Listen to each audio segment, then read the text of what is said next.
What's going on, Browns fans? Welcome back to the Cleveland Pulse YouTube channel. I am your host, Justin Harold, and with me, as always, my co-host, Just Santa. Today, we are bringing you guys the Week 18 recap for your Browns, clinching the playoffs after a 37-20 win over the Jets.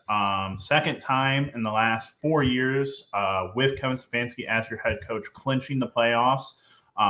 Going into it with a record of 11-5. Still have the Bengals game coming up next week. But with all that being said, all that thrown out there, Jeff, how are you doing, my guy?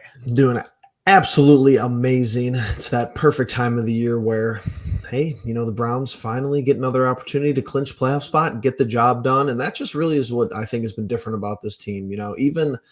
Even these last 3 years with Stefanski, it feels like clinching on our own, even though we're most likely a lock anyway for the postseason. Doing it on our own terms really has made this season special with all the injuries, all the quarterbacks, everything considered. However, we're going to take a look around the league today. Some other teams in the AFC getting the job done. God forbid Miami could help us out. It looks like the first seed, the run for the first seed or even winning the division is over, which, you can't really be too upset about that, but it was going to be interesting to follow. I'll be curious to see what we do this week. What is Stefanski's demeanor? What does he plan on doing? Do starters play? I'm sure you're going to have to play some of them, obviously, but who's going to see game time? Who's going to see some drives? And then what's the game plan for this week? Because it's pretty much a meaningless game besides seeding, and it might even be meaningless in that sense. Yeah, and then you want to talk about the pass game this week and going into next week. You get a scare with Elijah Moore. Obviously, he's got a concussion. Yep. But obviously a scary fact there. And just the fact that you can't get away from injuries in itself this year. I mean, when you think, it's over and done with, they just keep popping up for these Brownies. And unfortunately, I'm leaning into the idea of certain guys definitely need to rest. If Amari Cooper isn't 100% sure, he's resting. Absolutely. David Njoku, he needs to rest. I would just rest Joe Flacco. I mean, he's not going to lose anything from missing a game outside of, getting a little bit extra rest. Wide receivers pretty thin in general. I don't know about offensive linemen. You'd want guys can't even really rest offensive linemen. I mean, you'd want guys like Teller and Bitonio to take a game off so that, they've been carrying the load all season long. I mean, Joel did end up missing a game, but Wyatt, I don't think, has missed a game this year. If he has, it was very early on. So could use a break there. And then obviously you go to the defensive side of the ball. And again, I don't know, in the NFL, it's really tough to get a lot of these you're going to scratch these guys just because you're trying to rest them. But Miles would be an obvious one. Denzel would probably be an obvious one. And then after that, it's like you still have to field a roster. Right. You still have to field a bunch of guys, whether it's guys getting like a Greg Newsome, a JOK, those guys, if they just play a quarter and that's it, I could see that happening. But I'm very much in the book of we need to keep the guys that we think are the biggest, contributors to changing the game out of this next week, just for the sake of having some guys go into the playoffs. Well, I'm really curious to see when they come out with these injuries, especially injuries that happened 2 or 3 weeks ago already, when they say, oh, we're putting guys on season-ending IR. Well, 4 weeks ago, right? It's regular season-ending IR, but are we going to get an update? Not only because this game really doesn't mean anything, but you're also coming from a 10-day window of rest anyway, playing on Thursday night. So you get the Thursday night buffer into a game that is looking meaningless. So like you said, Elijah Moore, very likely rested. Hopefully he's even ready or can even come back this season from the concussion. We'll see there. Amari doesn't really need to play, but how about the guys that aren't even on our radar, haven't been on our radar in a month or 2 months, Justin?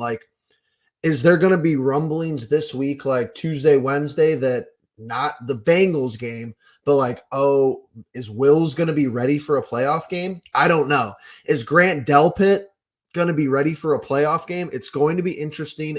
Do we get reinforcements? Do they come at the right time? I know we got some help this week. Obviously you get Thornhill back on the back end of the defense, but kind of an unexpected late scratch with Amari Cooper. I know weird stuff happens in the short week, but I wouldn't expect to see either of those wide receivers this upcoming week. Flacco being rested, definitely likely. Like, do we have to go out and get another quarterback? Like, that's my thing. Like, Yeah, DTR on. unfortunately, no DTR. So it's weird. It's going to be weird. We have to navigate. It's another challenge coming up. It's not like it's a cakewalk. It's not going to be a cakewalk at any stage of the NFL playoffs. Yeah, and I mean, even Double O was a guy that I was trying to think of on the defensive side who we could get back as a difference maker and whatnot. But it's tough. I'm just very glad that we are, like Jeff said at the top of the show and everything, we punched our own tickets to this playoffs. We don't have to wait for the crazy outcomes of today's games and but next week's games. And that's, that in itself is great. It takes away the question of, all right, what can we do here this week? What can't we do here this week? They're pretty much under the assumption of, hey, we're in the playoffs. That's settled. Are we going to make it to the division? No, we're not going to win the division. Are we going to get any higher in the seedings as of right now? No. And I don't think after our victory, there is a possibility we can be jumped. I'm not 100% on saying that, so don't hold me to it. But with a lot of that in your mind, Kevin Stefanski, I'm sure Jim Schwartz are getting together and are putting together a list of names of people who can take a chance. And, another name that we haven't even talked about, Jeff, Dustin Hopkins being able to come back, Bjorkes being able to come back, and it is a lot of like, if these guys if they were week to week or day to day, I'm keeping them in that position of day to day, week to week, and letting the guys that we had in place for this past game come back in and do their thing. But Jeff, what are you looking forward to in terms of seeing the rest of these games unfold? Obviously, you and I talked about it, but the first seed and the second seed, very important to what will be happening, or not the first seed, I mean the third seed, second and third seeds will be going on along with the fourth seed. If there is an opponent out there that you would like us to match up with as of right now, who would that be? Well, the more I'm looking at this, and I'm sure once these games are finalized, I'm sure it's probably out there actually anyway, but if you take a look at the NFL's graphic, Baltimore is clinching the 1 seed today. Miami is going to win their division. Kansas City is likely going to stay in the 3 seed. If they win today, they're going to stay in the 3 seed. And Jacksonville with a win today has the destiny for the 4 seed. But the only team who could jump us, Justin, right now, I believe, is Buffalo. And I'm not even sure they can because they're winning today, so they'll go to 10-6. We're 11-5. Yeah. So even if they move to 11-6 and we go to 11-6, if we somehow have the head-to-head with them, it's probably going to be known going into this week, unless it's conference related and us losing to Cincinnati makes our conference record. I'm pretty sure that we're the only team that could jump us is Buffalo, and we're pretty much guaranteed we have a high chance to be the 5 seed. Could be wrong. We're gonna have to look into it more after this week's games are finalized. But here's my thing: take a look at these other teams that are going to be in the playoffs. I wouldn't mind going and playing in Jacksonville. I don't think that is like a huge mismatch for us. I think that we would probably be road underdogs in that game as far as just betting lines and all of that. I would not mind going and playing at Indianapolis. I think we're a lot better than them. We've already beat them. I know we struggled against them in that game, but I think we're a lot better football team than we were. Not Joe Flacco, though. True. But here's my thing. You could play Buffalo. That's a scary one for me. At Buffalo, at Kansas City, I would really, really prefer not, and I would really not. My top one team I really do not want to play is in Buffalo. And I know that sounds crazy because, would you rather play Mahomes or Josh Allen? I think that's probably you'd rather play Josh Allen maybe. But Kansas City, I think we are a good matchup against Kansas City. I think we would go to Arrowhead, and I think the NFL would keep it close and probably give a bunch of calls to Kansas City because that's just how they are. And Kansas City's never lost a home playoff game in the last 5 seasons, however you want to slice it up. But their wide receivers are terrible. Kelsey having a down year. We got the guys to match up against them. Is it JOK, God, I is would it the love to see toughest them match up. quarterback to face? Like, do I think Schwartz is in a blender facing Mahomes? Maybe a little bit, but I don't know. I think we match up good with all of these teams. I think the only team where we're definitively not as good as them right now, and it's a coin flip, is Baltimore. Yeah, Baltimore's obviously, I think they're just playing out of their minds at the end of the season, which But is they might be playing out of their minds too early. yeah, absolutely. And who knows what they're going to do next week? You know, it's always that weird like, are they going to rest guys because they're on such a hot streak? Are they going to keep them playing because they're on such a hot streak? Yeah, but for me, I've already circled Buffalo as like they're my number one. I don't want to play you team just because I feel like they're the opposite of Kansas City, where they've started to figure things out a little bit more recently. Have picked up a couple good wins, and then Kansas City, they're just in a blender. You know, guys are Kelsey's dropping balls. Their wide receivers, like Jeff said, are not very good. And when we talk about RDBs, which is something I want to get to later on, but they're not comparable. We should have a definitive matchup there. Yep. And then obviously our defensive line, I think, is very prepared to eat alive this current KC O line. So I'd love to have the playoff rematch. I'd love to have that rematch against Kansas City. I'd love to have it be a little bit of a rivalry thing if possible, but those things are created. Obviously, if you could get one back and make this a continuous thing where we meet in the playoffs, let's make it a thing. But Jeff, all that being said, Indy doesn't really worry me. I don't believe in Minshew. A road playoff game is going to be difficult, but Flacco has a lot of road playoff experience. He's going to know what to do. So it's, we have some things going for us that I feel like other teams just don't right now. I could be wrong about this, Jeff. I feel like I just heard this recently, but Tom Brady and Joe Flacco, the quarterbacks with the most playoff wins away. Like 8 or 9. I think it's 8. I believe it's 8 or 7. Yep.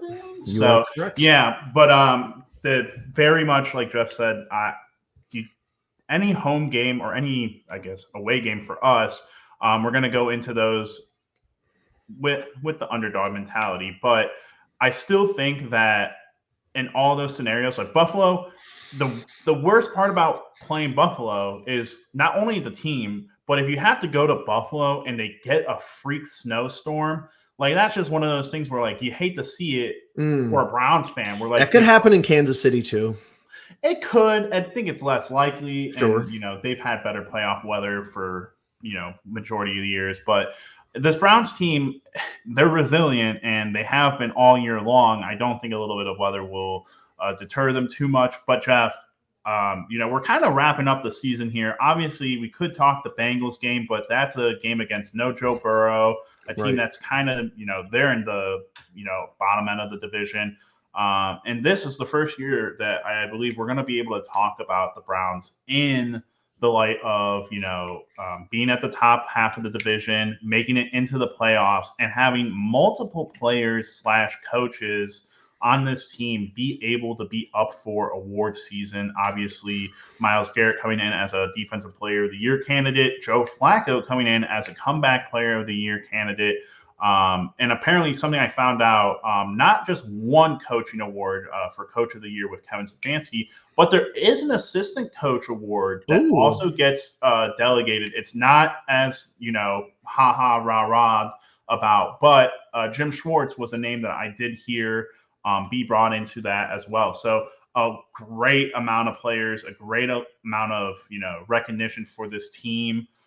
Just talk about, some of those guys that I listed off, coaches and players wise, how have you thought about them in this year, and how have they grown? Obviously, Schwartz is the only one you can't really talk about, but how have they grown through the season, through their time here in Cleveland, and what have you been, most excited about for them? And honestly, the craziest part out of all that, and I think the NFL does this, but Justin, we've forgotten conveniently about a general manager of the year.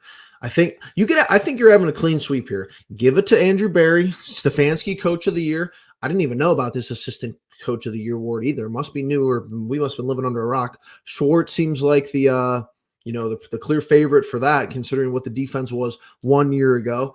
I think that if the NFL doesn't want to give the Comeback Player of the Year award to DeMar Hamlin, I think Joe Flacco is an interesting candidate. Maybe doesn't have really an argument because he didn't play that many games, but we'll see. It'll be interesting. Myles Garrett, with one game left, unless there's like a couple of crazy performances, seems like the favorite to win Defensive Player of the Year. I know the numbers aren't there, but oh God, you can tell who doesn't watch the games. It's a little embarrassing, but that's fine.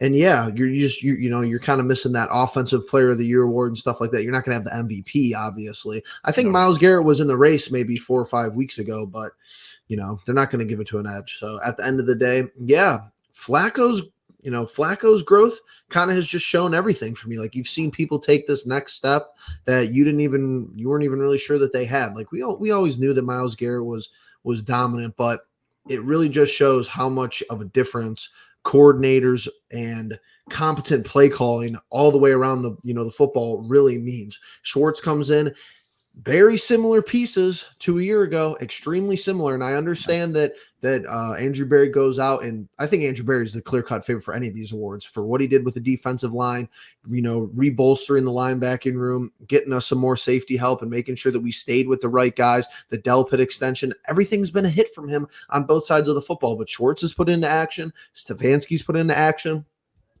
Fourth-string quarterback, no Chubb. Kareem Hunt off the couch, Flacco off the couch. I mean, you could say that a lot of things have gone right for us this year. If you want to talk about variance, if you want to talk about, positive luck.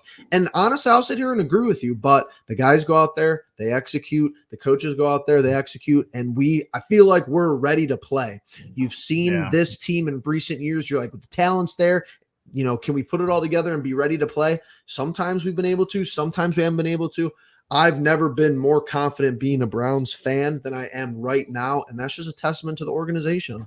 Yeah, Jeff. I mean, the only people that have been here longer than us Browns fans on this team as of right now, outside of the Haslams, has been Myles Garrett. Myles has been here, I think, of the longest of any player. Batonio.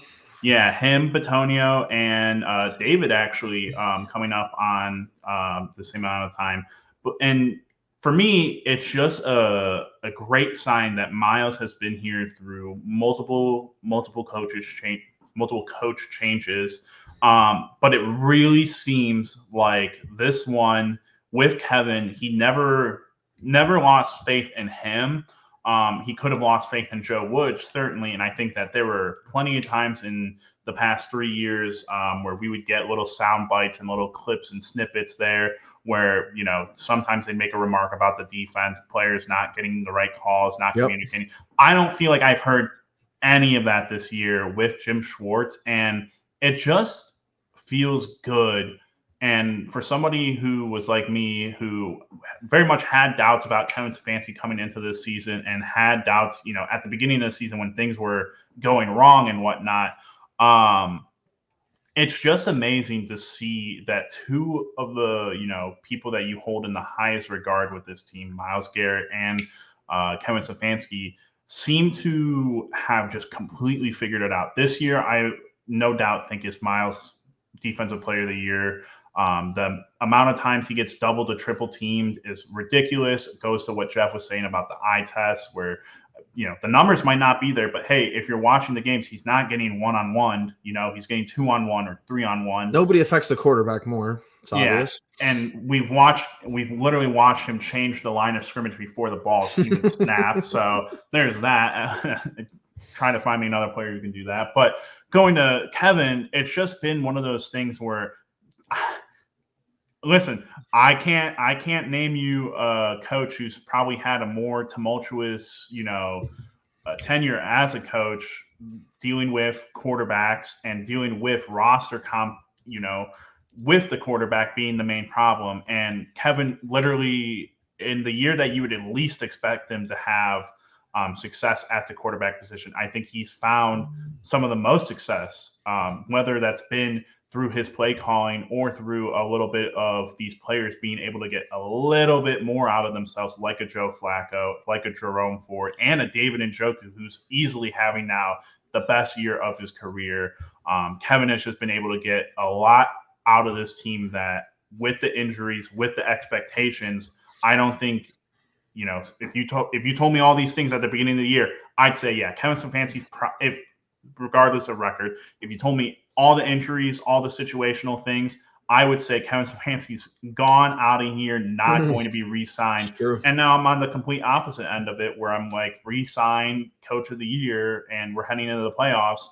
It's just been nice to see it grow into what it is, what this team has been, what this player base has been, what this fan base has been.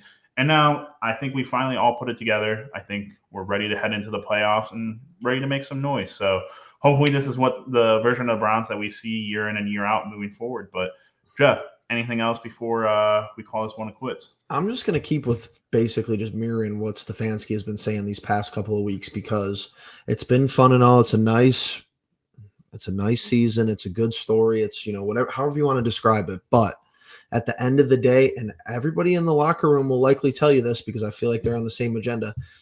We talk about it all the time, Justin. Does it really mean anything if you don't make the playoff run?